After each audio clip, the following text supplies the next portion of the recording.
Міне үйленіп болды. Енді бұған мынандай осындай қалып дайындайсыздар. Чүчи прәндігіміз мінекей қалыптан осылай, қайтадан үстін былай бір басып қойсаңыздар. Және де бір көрсетіп жіберейін. Қарап тұрыңыздар, қайтадан үстін былай басып қоясыздар. Осылай гүл шығады мінекей. Қыздар жасап болды. Осылай. Енді каучанға салып 180 градуста пісіріп аламыз. Қыздар 180 градуста пісіп шықты.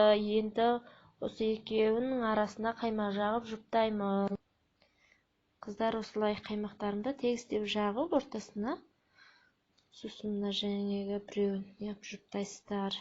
Жаңағы қара чаукулемізді ертіп алғаннан кейін мынаның бас жағын аламыз. Чаукулеге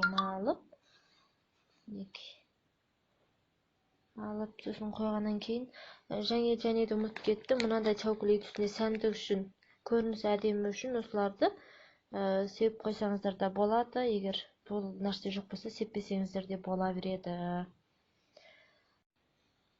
Жасап болдық. Чаукулеге алып, бас жағын әдемі өзі жесеңіздер үгітіліп тұрады. Айттықта дастархандарыңызға салып, жақсы пісіп шықсын. Рахмет, ас болсын.